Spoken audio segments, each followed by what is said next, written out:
নমস্কাৰ নুমলীগড় ৰিফাইনেৰীৰ তৰফৰ পৰা মই আমাৰ সংবাদ মাধ্যমৰ যিসকল প্ৰিণ্ট আৰু ইলেক্ট্ৰনিক মিডিয়াৰ বন্ধু আহিছে তেওঁলোকক আন্তৰিকতাৰে স্বাগতম যাচিছোঁ আৰু অভিনন্দন যাচিছোঁ। On behalf of Numaligarh Refinery Limited, I take this opportunity to extend a very warm and hearty welcome to all our media friends representing various print and media houses. The 29th Annual General Meeting of Numaligarh Refinery Limited has just concluded, where the results for the financial year 2021-22 have been declared and the roadmap for the future has been drawn out. We are extremely privileged to have in our midst NRL Chairman and CMD Oil, Dr. Ranjit Rath, who will preside over today's post-AGM press meet. Sir, may I now invite you to take your seat on the dais. He will be joined by Managing Director NRL, Shri Bhaskar Jyoti Phukan Sir, and Director Finance NRL, Shri Indranil Mittra Sir.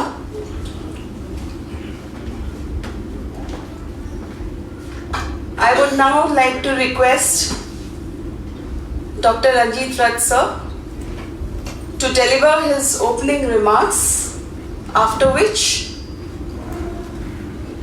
the floor will be open for questions. Sir, over to you. Thank you. First of all, sincere apology for this 10 minutes delay. We had an excellent AGM today. So therefore the AGM timing slightly overshot. So apology for that delay. Now before we formally start the interaction. So first of all, thank you very much for joining us today on this auspicious day. For us as an organization or a commercial entity, annual general meeting is actually a matter of celebration.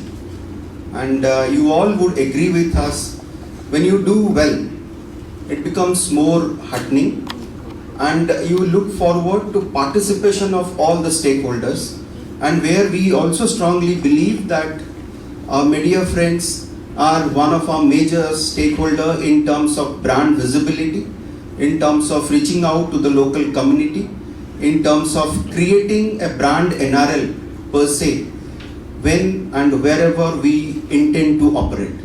So with this basic introduction, I would now give the mic to Madhuchanda, probably who would conduct the press meet.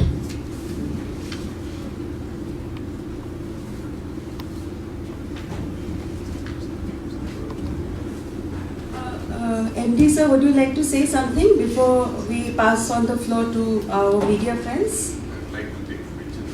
Yeah, I think we should open the floor to questions. So please introduce yourself before asking the question. Hi, this is Vikas Singh from Economic Times. I have two questions. One is pertaining to the ongoing projects, the mega projects. What is the status, how it is, and has the world scenario in any way impacted or affected those projects? And second is, NRL had a plan of getting into explorations somewhere down the line. Is it going to materialize sooner or later?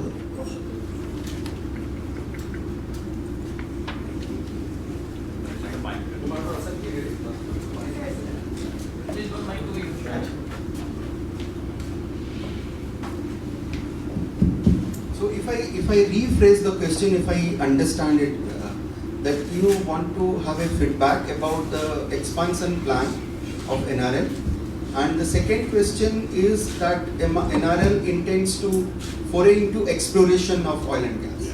These are the two questions. Okay.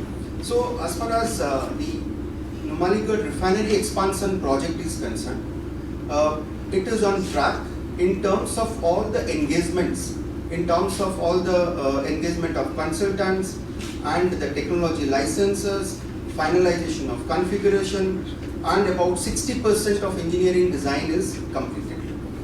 Now, basis this, we have already planned and placed long lead item orders. And since you would all appreciate the expansion from 3 to 9 is a major expansion program, it would have a kind of, I'll not advocate that it is a delay, but it is a procedural delay that might happen, but today we will not talk about the delay. The process of engagement is on, and we are hopeful to attempt our best to see that the project is commissioned on schedule. And as far as the exploration foray is concerned, you all know that today Oil India is the holding company of NRL. So by virtue of having NRL under the fold of OIL or NRL being part of OIL, we are an energy company for the entire value chain of oil and gas, starting from upstream to midstream to downstream. So there is a synergy gain which has happened through this acquisition. So whether NRL pursues exploration or OIL pursues exploration, it is one in the same in the entire value chain. Yes, please. Good afternoon, sir. My name is Mrinal and I'm from Phukan Time. First of all, congratulations for the highest ever sales turnover and the highest ever profit. My question is about the IBIPL. Specifically, that is about India-Bangladesh Friendship Pipeline. We have been hearing about the great energy crisis in Bangladesh since last month. Do you foresee some kind of impact? Do you foresee what is the status of that project? Because considering the Sri Lanka crisis, Bangladesh energy crisis are also in the talking about that line, and this particular pipeline, the IBIPL, I would like to know something more on that. As a responsible corporate operating out of Northeast and aligned to the thought process of Government of India of Look East policy, we all reckon the fact that Bangladesh is our, not only in terms of a market, but our commitment to Bangladesh in terms of energy supply.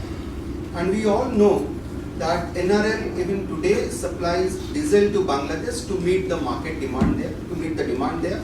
And the Indo-Bangladesh Friendship Pipeline is an initiative to that extent. While we continue to supply diesel to Bangladesh through rakes or railway, this will be an added incentive and it will actually enhance our portfolio in Bangladesh. As of commissioning of the pipeline is concerned, we are expecting to complete it by end of this year, maximum. But you have not answered my other part of the question. Yeah, you can. This part of the question is okay, that what you have done, this is a situation, we all have been following it. Foreign Secretary was there probably around last year in the end of this. But what I'm talking about, do you foresee some kind of impact eventually? Because energy crisis is brewing. We all know now our power cuts, there are now all kind of stipulations, impact. Knowing everything, now you have a huge investment coming up. It's almost 1,000 crores probably, if I'm not wrong, 958 or something like that. Do you see any kind of impact, although if it is not a state secret?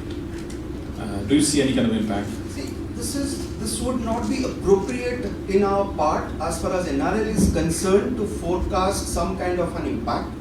But we would be sensitive in case there is something happens like that. Because if you know, the expansion plan also looks at Bangladesh as a possible partnering country to supply. So that sensitivity is available. But it will not be appropriate to say that something is going to happen from NRL perspective. Thank you, sir. Moving on from the other country, Myanmar, what is the status there? Because previously there was some phenomenon exploring to some export of the paraffin. Now what is the status of that? Because of the instability, the political instability, it is still on or it is completely off now? There is nothing called completely off. We are a commercial organization. So the discussion is under progress. And once we conclude something, we will come back to you. Thank you, sir. That's wonderful.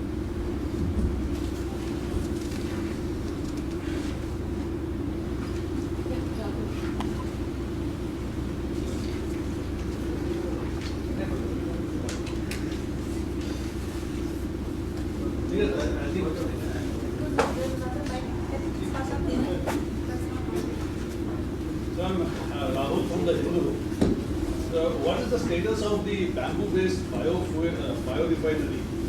And the second one is, ethanol is being mixed with petrol. Like, how much does it translate into savings for the oil companies? And is there can that saving be transferred to the consumer? Because the consumer is getting cheated. They are getting to buy, they are paying for petrol, but they are also getting 10% ethanol.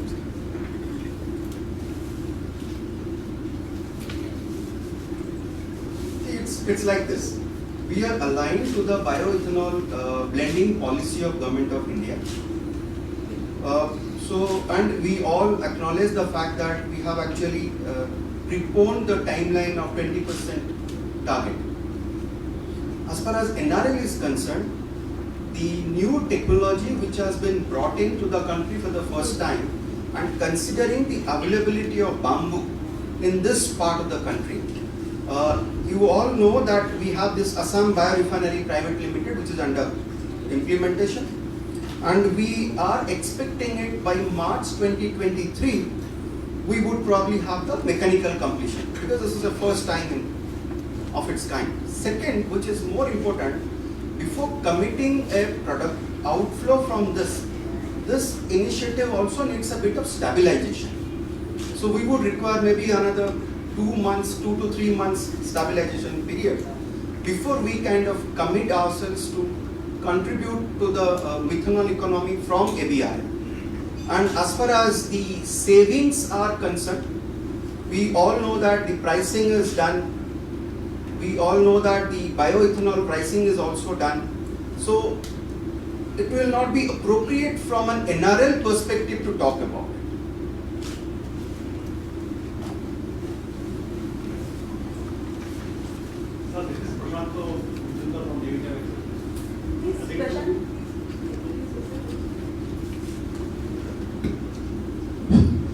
Yeah, sir, this is Prashanta Majindar from New Indian Express newspaper. Adding to what Mr. Rahul Karmakar asked, these 10% are blending of ethanol in petrol. I mean, is there a threat to? I mean, does it pose any threat to car engines? Is there a compromise basically? No, this is not being done only in India. It is today international best practices, and we all would appreciate the fact that the IC engines are not configured if we change the fuel, but certain percentages are allowed, certain percentages are possible, and that is why the blending percentages are parametric wise. I mean, you would give an approval even to use it. So I don't think that there is a sense of fear out of this, or safety is a concern, or it is getting compromised. Yes. See, on this issue of ethanol being blended with MS and even the saving thereof, the greatest saving that you have is for the ecology. The ethanol molecule will have 2 carbon as compared to any gasoline molecule, which will have anything between 7 to 12 carbon. So that also is a big plus. Whenever you are burning ethanol, you produce less carbon dioxide. So that is some gain which is not being talked about very widely. We are only talking about some savings in crude import out of the ethanol that is blended.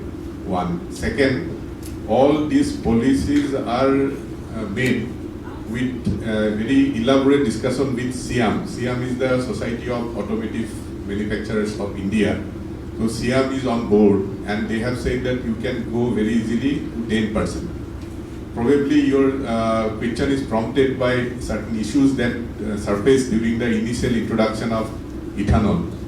One has to remember ethanol is a very hygroscopic product. That means it has a very high affinity for water. In the whole supply chain, if it attracts water, then and that water along with ethanol blended MS goes into your engine, it will definitely have problem. So these were initial hiccups, and probably the marketing players have already sorted out that. And maybe you hear less of that event occurring nowadays. Basically, it is only a habit change. So earlier, the retail outlet used to tolerate certain kind of water, and water would have typically settled down at the bottom of the tank, and where from the suction would have been taken, the water would have been left at the bottom of the tank, and people were not getting water into the engines. But ethanol, being ethanol, it will attract that water and get into your engine. So key is to get rid of water in the entire supply chain. So that's it. Just may I have a supplement to One second, that? I'll one second, gentlemen, one second. It is also very essential, though I didn't answer it initially, as a thought process of what MD NRL said. And we know that we are having this press meet in Guwahati. Please understand the component of saving which is also accruing from the development of economic activities or development that is happening around the bamboo. It is a perennial resources. It is a perennial resources, and the supply chain of reuse or use of bamboo in creating fuel import substitution is the best saving that one can ask for. A.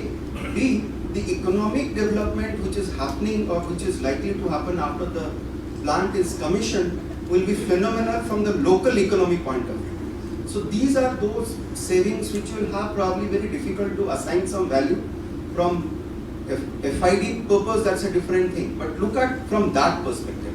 And it is not bamboo here. In a similar plants which is put in elsewhere in the country is also utilizing those surpluses which are actually finding use, and end of the day it is import substitution. My question is exactly on the second part. Ethanol is the future, we have to accept it. NRL has probably given some the bamboo chip unit, they have already started. How many of them in one of the districts? Because I know at least one in Dhemaji. So how many of them have been given, and what are the positions? That's what. How they are collecting the bamboos and converting them to chips and then supplying it to you. There were two options in front of MBRPL to manage the supply chain. We could have done by what paper mill used to do, collect all the bamboo and centrally chipping it. So obviously that did not work very well. That is a part of the history. So we did not want to follow that route. We said that the best way to go about is an aggregation model, and let us have maximum value addition at the village level itself. Therefore, and it also makes a lot of economic sense. Once you chip the bamboo, you lose water. So you don't have to transport the water all the way to your plant. So these are the two benefits that we realized, and we have decided to go for off the site chipping. That means very near to the cultivation area. As of now, we have deployed 25 number of local level entrepreneurs. Our idea is to keep it in a radius of around 300 kilometers from the plant. But as we grow and as we can consume more and more bamboo, we may go to little further distance. One of the things that we can look at is the riverine transportation of bamboo, which has been traditionally done. So that can be definitely leveraged upon, so that the distance from where the bamboo is aggregated can be that widened, and more people can participate over it. These 25 points of where you are picking up the chips are across the state or in a particular bamboo zone in the Karbi Anglong, Dhemaji or Then unfortunately, we have to have a radius, because the transportation costs should not be such that we are raw material positioning costs. radius from the molecule itself. It's around 300 kilometer radius we are trying at to start with. But as the consumption grows and if looking at the viability, we will actually So my expand. question is this 25 of them, are they in Dhemaji, Karbi Anglong belt or somewhere other also, in the like Dibrugarh or in Sukia? They all around, almost 300 kilometer from the Numaligarh belt. It will be maybe somebody in Srinagar district also. So I don't remember each and every location, Yeah. but conceptually it has been spread in a 300 kilometer radius. I believe you have some agreement with Arunachal also. We do have, because we need the bamboo supply, because Arunachal is not very far from Numaligarh if you look today, because of the bridges that we have. And also I have told about the leveraging the river transportation. Up to a certain point, it can bamboo can travel through river. আমি আগতে একদম মেলেং বুলি কৈছিলো. Melang is a kind of what you call raft. with that raft you can actually travel downstream. So Arunachal being in the upstream of Numaligarh, it can flow through the river downstream, and at some place we can get it and chip it. After that, road transportation can happen. Timber used to come that way. But yes. Timber used to come that way. And you will, if you are a little observant, you will also see nowadays the bamboo is also sailing upstream by use of a small engine. So people have all kind of innovation.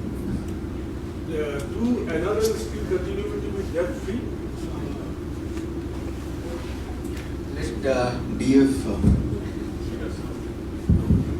As far as our working capital requirements are concerned, we don't have much debt. It's only because of the project that we are getting into a deal. We see a project in a ratio of 70-30 debt equity. But to that only extent only we have taken debt to run for the project whatever is required.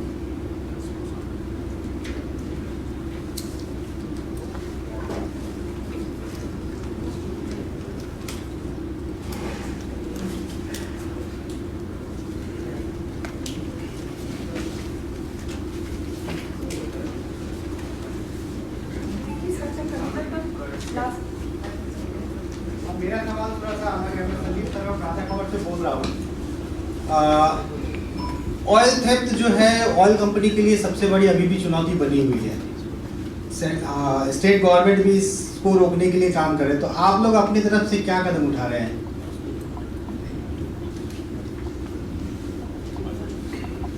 देखिए, जो oil theft है उसको monitoring करना ये हमारी जिम्मेदारी है। तो चाहे वो बेसिकली ऑयल थेफ्ट आप पाइपलाइन में ही एक्सपेक्ट करते हैं, और जब हम पाइपलाइन ऑपरेट करते हैं तो हमें पता होता है कौन सी प्रेशर प्रोफाइल में हम पाइपलाइन को ऑपरेट करते हैं, और हमारे पास मॉनिटरिंग स्कीम्स है, मॉनिटरिंग सिस्टम्स है, जिसको हम स्काडा मॉनिटरिंग प्रोसेस कहते हैं। तो चाहे वो ऑयल इंडिया हो, NRL हो या कोई भी ऑयल कंपनी हो, सबके पास वो मॉनिटरिंग सिस्टम है। तो उससे हमें पहला ट्रिगर मिलता है।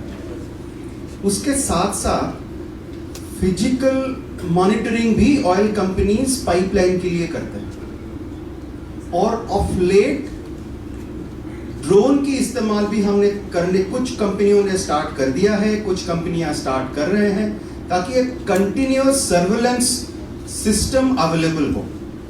क्योंकि एक तो थेफ्ट तो एक रीजन है ही व्हिच इज पिल्फरेज, बट उससे एक्सीडेंट होने की भी संभावना रहती है। तो इसलिए ऑयल कंपनियां, चाहे वो IOCL, BPCL, HPCL हो या OIL, NRL हो, तो सबके लिए ये परेशानी है। बट ये हमारे लिए वो 3 चीजें हैं जिसमें हम सर्वेलेंस करने की कोशिश करते हैं और सफल भी होते हैं। सर मेरा एक सवाल है। माइक ले लीजिए।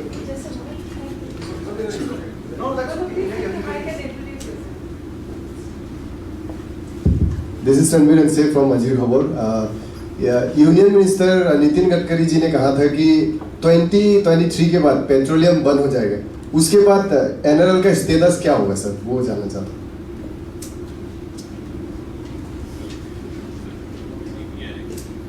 NRL के बारे में हम आपको ये कहेंगे कि NRL has got a refinery expansion plan and we intend to commission it on schedule as we speak. And from an India perspective, there will be coexistence of new and renewable energy and fossil fuels. It is not going to be an immediate stop.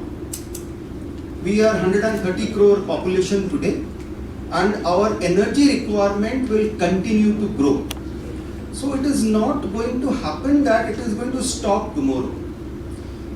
Over a period of time, the new and renewable energy pie in the energy mix will increase, and we have to be prepared for that transition.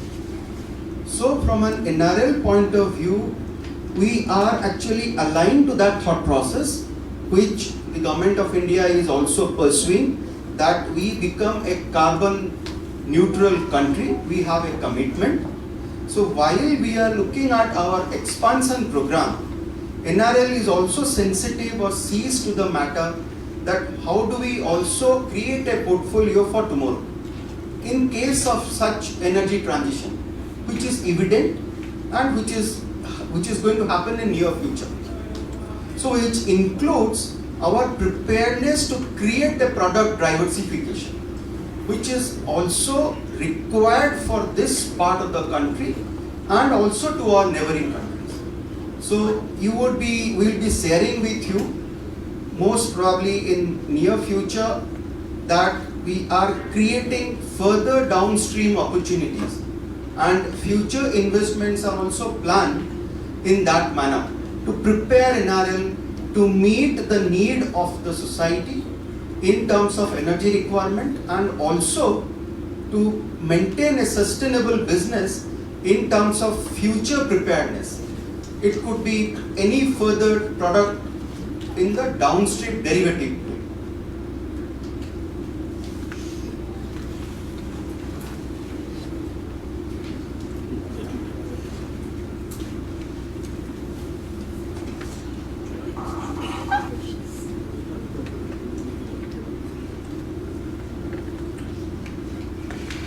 Is there any more questions?